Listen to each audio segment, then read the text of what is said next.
Shalom, selamat pagi, saudara-saudara yang dikasihi Tuhan Yesus Kristus. Selamat berjumpa dalam renungan pada pagi hari ini. Doa dan harapan saya, saudara semua, ada dalam keadaan yang baik, sehat, penuh sukacita, dan berlimpah berkat Tuhan. Sebelum kita mendengarkan renungan firman Tuhan, mari kita berdoa. Bapa Surgawi, Bapa dalam nama Tuhan Yesus Kristus, kami bersyukur untuk anugerah-Mu, kesempatan di hari baru ini kembali Tuhan berikan. Kami menikmati anugerah, kemurahan Tuhan dalam hidup kami. Sebelum kami memulai aktivitas kami rindu dibekali dengan kebenaran firman-Mu. Jamah hati kami Tuhan supaya kami mengerti dan taat pada setiap kehendak-Mu. Dalam nama Tuhan Yesus kami berdoa. Haleluya. Amin. Saudara yang dikasihi Tuhan, ayat renungan kita pada saat ini terdapat dalam Kisah Para Rasul pasal 3 ayat 6-7. Tertulis demikian. Tetapi Petrus berkata, emas dan perak tidak ada padaku, tetapi apa yang kupunyai, kuberikan kepadamu. Demi nama Yesus Kristus, orang Nazaret itu, berjalanlah. Lalu ia memegang tangan kanan orang itu dan membantu dia berdiri. Seketika itu juga, kuatlah kaki dan mata kaki orang itu.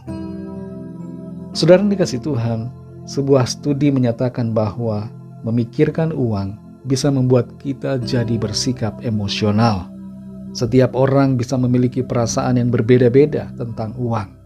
Beberapa perasaan yang umumnya muncul berkaitan dengan uang, diantaranya adalah rasa bersalah karena membelanjakan uang, apalagi kalau belanja secara berlebihan.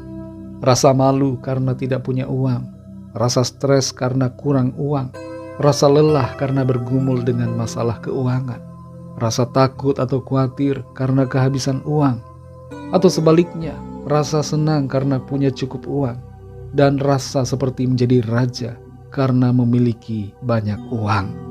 Kalau kita baca dalam ayat-ayat ini, Rasul Petrus tidak punya uang sama sekali ketika seorang pengemis yang lumpuh meminta uang kepadanya. Kejadian seperti ini sudah pernah terjadi sebelumnya. Salah satunya kita bisa baca dalam Matius 17 ayat 24-27. Di situ Petrus tidak punya uang dan Tuhan Yesus menyuruhnya untuk memancing ikan di danau supaya mendapatkan uang 4 dirham dari dalam mulut ikan itu.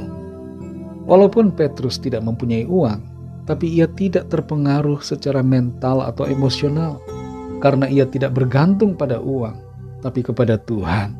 Dan Petrus secara pribadi menunjukkan bahwa ia hidup dalam kuasa nama Tuhan Yesus, bukan dalam kuasa uang atau kekayaan. Dalam Kisah Para Rasul 3 ini, kita membaca Petrus dan Yohanes sedang pergi ke bait Allah di Yerusalem untuk beribadah. Di pintu bait Allah, mereka bertemu dengan seorang pria yang lumpuh sejak lahir.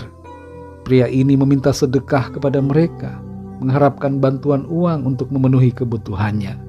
Tapi Petrus memberikan jawaban yang jauh lebih berharga daripada uang, lebih berharga dari emas atau perak.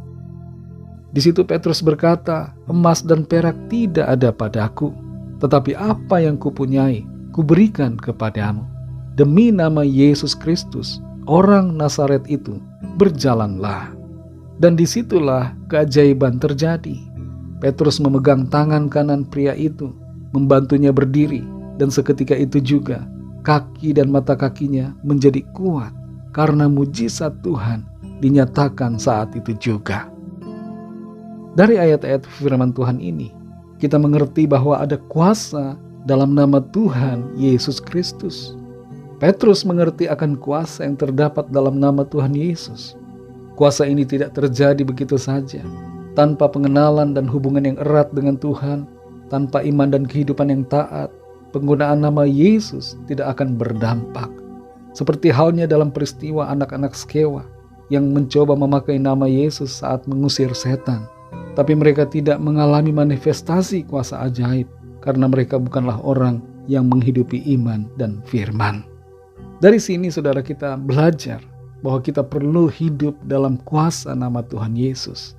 Kalau kita hidup dalam kuasa namanya, maka kita akan menjalani setiap keadaan dengan penuh semangat dan sukacita. Sekalipun mungkin kita punya banyak pergumulan, ada masalah dalam keuangan, tapi kita akan tetap berbahagia, tetap akan bersukacita, dan menjalani hidup ini dengan hati yang gembira, serta bersemangat, bahkan berkemenangan, karena kuasa nama-Nya. Saudara yang dikasihi Tuhan, mari kita hidup dalam iman dan ketaatan pada Tuhan Yesus. Ketika kita mengalami masalah, kekurangan, atau menghadapi persoalan, pakailah iman dan kuasa dalam nama-Nya. Kita dapat membantu orang dengan apa yang kita bisa, tapi jangan lupa untuk memberikan solusi yang terbaik bagi setiap orang, yaitu kabar keselamatan, pertolongan, dan kuasa dalam nama Tuhan Yesus. Solusi yang terbaik adalah solusi dalam nama Yesus.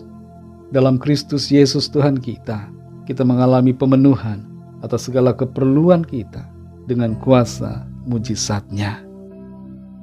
Mari kita berdoa. Kami bersyukur Tuhan untuk firman-Mu yang sudah kami dengar. Kami belajar, kami mengerti bahwa ada kuasa di dalam nama-Mu. Tapi tidak berhenti di situ saja. Kami sadari bahwa Tuhan menghendaki kami untuk hidup dalam pengenalan yang benar akan Engkau, hidup dalam persekutuan yang erat dengan-Mu ya Tuhan, dan membagikan kabar sukacita, membagikan kuasa dalam nama-Mu kepada orang-orang di sekeliling kami, bahkan juga kami menghidupi kuasa nama-Mu dalam hidup kami pribadi. Pimpin kami selalu Roh Kudus, supaya kehidupan kami senantiasa seturut dan sejalan dengan apa yang menjadi kehendak-Mu, dan kami selalu berkemenangan oleh kuasa nama-Mu ya Tuhan.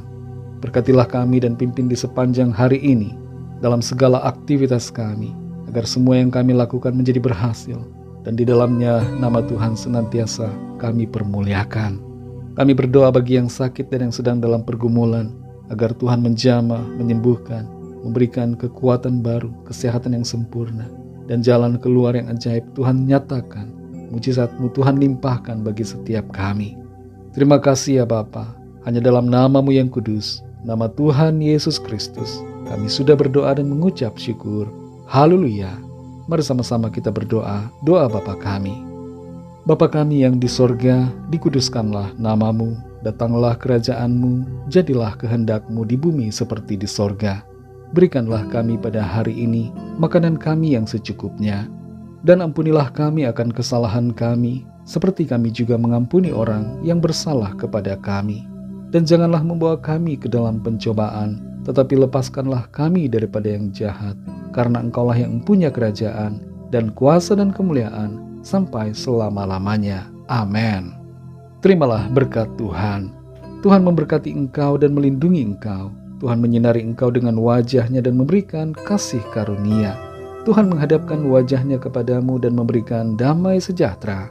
Berkat anugerah dari Bapa Surgawi, cinta kasih karunia dari Tuhan Yesus Kristus, dalam persekutuan dan penghiburan Roh Kudus, menyertai kita semua, sekarang ini dan sampai Maranatha, Tuhan Yesus datang kembali, dan bahkan sampai selama-lamanya. Dalam berkat nama Tuhan Yesus Kristus, haleluya, amin. Puji Tuhan, saudara yang dikasihi Tuhan, saya percaya firman Tuhan menjadi berkat dan kekuatan buat saudara semua, dan Roh Kudus akan menolong saudara untuk lebih lagi memahami kebenaran firman Tuhan. Tuhan Yesus memberkati saudara semua. Sampai jumpa dalam renungan yang berikutnya. Haleluya.